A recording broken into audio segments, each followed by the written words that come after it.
Yo, good morning mga idol. So ngayon po magluluto po tayo ng talbos ng kamuting kahoy, guys. Ayan oh. Marami pong hindi nakakakilala dito sa gulay na to. Ayan, talbos ng kamuting kahoy.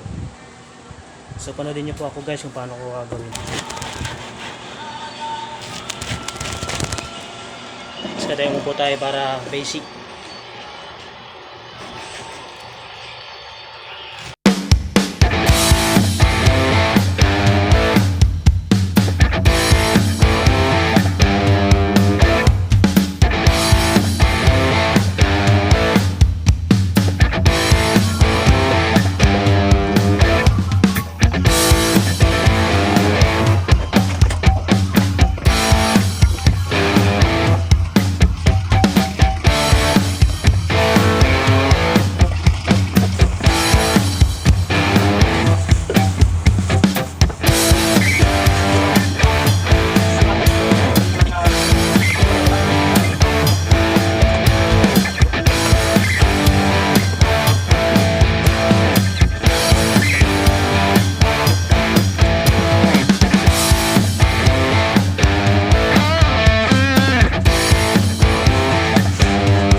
Tama kaya itong ginagawa ko? Tama kaya itong ginagawa ko? Parang hindi yata tama ito ah.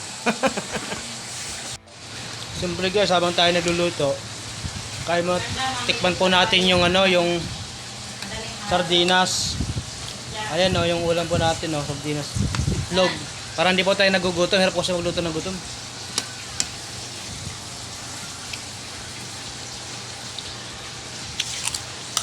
Tapos fried chicken, guys.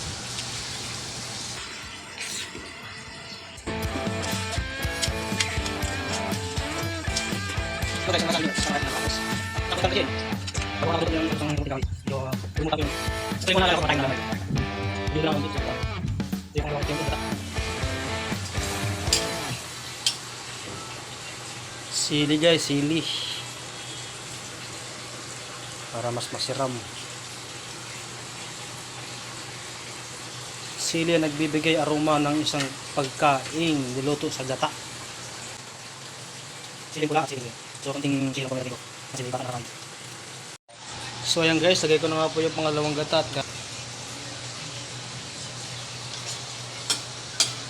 So, lagyan po natin guys ng pamintang buo na dinurugo ng bahagya. Ayan. Yan po isa sa nagpapasarap din. Iyaw, nang matindi doon. So, lagay nga po natin yung gata. Ay, yung sardinas.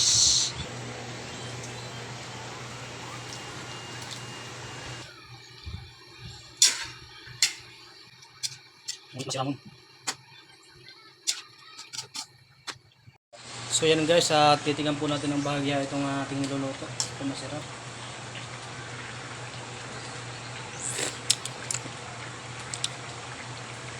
Panalo guys. So update guys, ito na nga po siya. Pwede na nga to. Medyo nagmamati-mantika.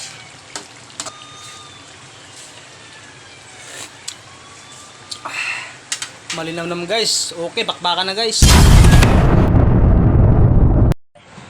So yan guys, ito na nga po yung ulam. Tirahin na natin. Sili.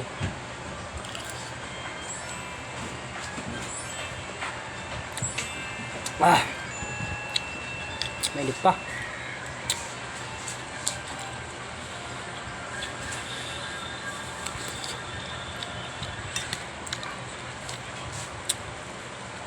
Sarap.